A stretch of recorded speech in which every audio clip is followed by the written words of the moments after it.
is Robert Joe. I'm a blogger and urban explorer. My theory is that whenever you find a place with lots of ghost stories, it's often because a true horror or tragedy inspired them. Penang, Malaysia was no exception. I found one curious story at a former British World War II fort on Penang Island. Today, it's been converted into a museum.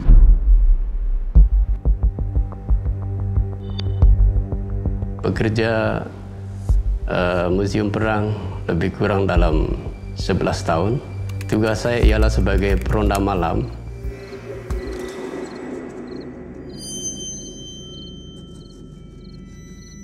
Pada malam itu, tepatnya pada pukul 11 suku, bila saya melihat ke atas, saya lihat bulan nampak terang penuh. Pada malam itu saya jalan-jalan di mana kawasan-kawasan perlu saya buat rondaan. Saya kena kawal selia.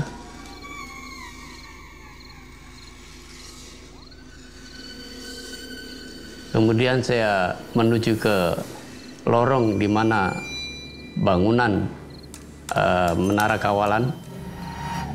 Kemudian saya terpandang macam ada sosok manusia memperhatikan saya. Saya perhatikan senjatanya, ada muncung senapan panjang, bayonet dan juga samurai, bukan pedang ya, samurai. Dan saya semakin heran, mengapa malam-malam begini tiba-tiba ada seorang yang... Jadi saya semakin gusar.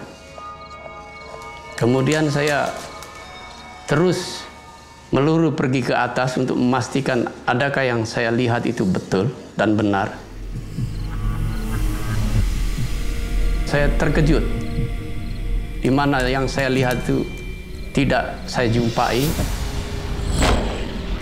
Kemudian saya dapati sesuatu yang tak kena kan.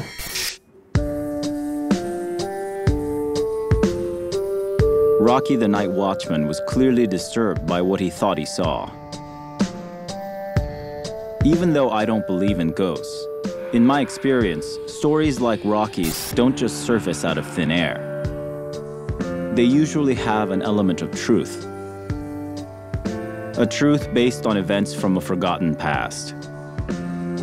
The British built this fort in the 1930s, only to abandon it to the Japanese at the onset of World War II. What could have happened there before it became a museum?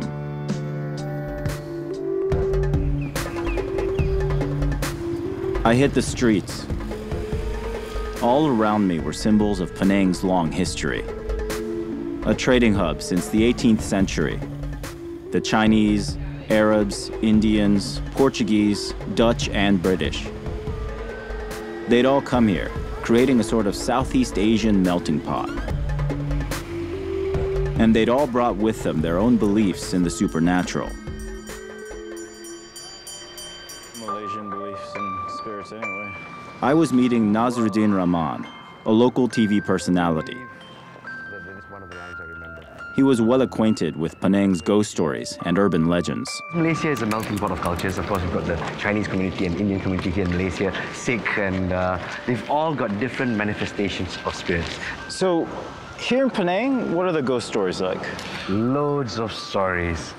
From old mansions that were abandoned to Japanese ghosts marching in the night. I'm going to take you one right now. There's an interesting love story behind it. Okay, cool. Structure's a bit unstable, so we'll be keeping your reputation keeps people away. Naz took me to Ralau Villa, rumored to be one of Penang's most haunted houses. After you, sir. Of course.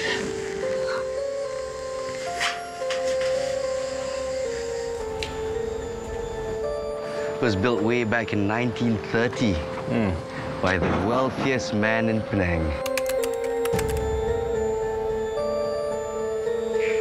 Right, urban legend has it that once upon a time, back in the day, a wealthy family from Hong Kong had come here to stay. And the wealthy man's daughter fell in love with a poor local man here in Penang. Forbidden love.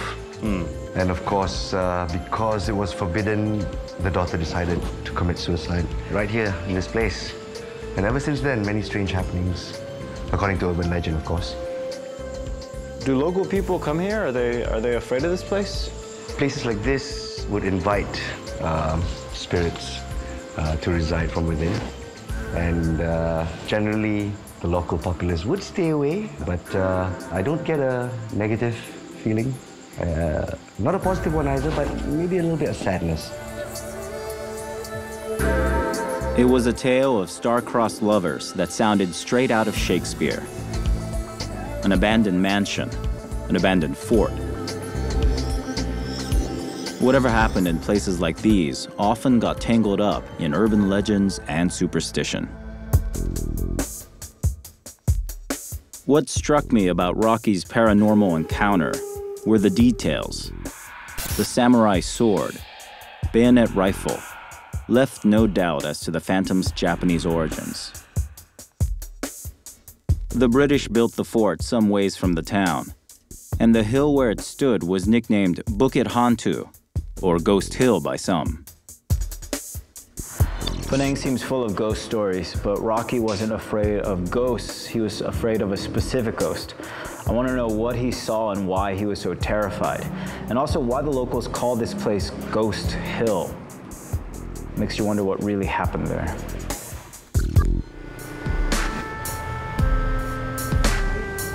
I wanted to find out what some of the people here knew. Of a place called Bukit Hantu? Bukit Hantu? Never? You know, Maybe it wasn't as notorious as its name suggested. excuse me, do you know where Bukit Hantu is? Somewhere around 5 kilometers from here. 5 kilometers? That way? That way. Okay. They call it a war museum. I'll look for the War Museum. War museum. All right, thank you. Ghost town. Okay, cheers. Thank you.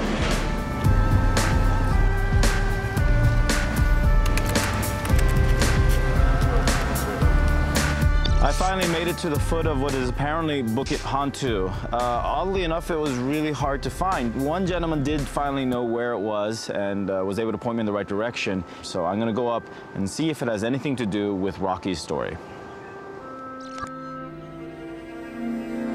Thanks. What's this? Oh, great, thanks.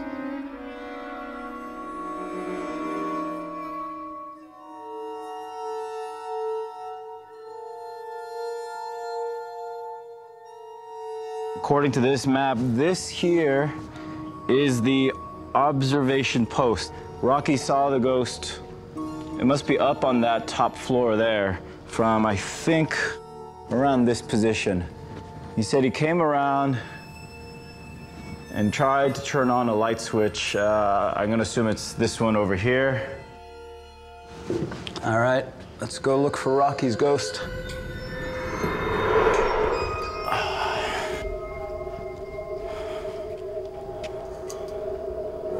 So that right down there is where Rocky would have been.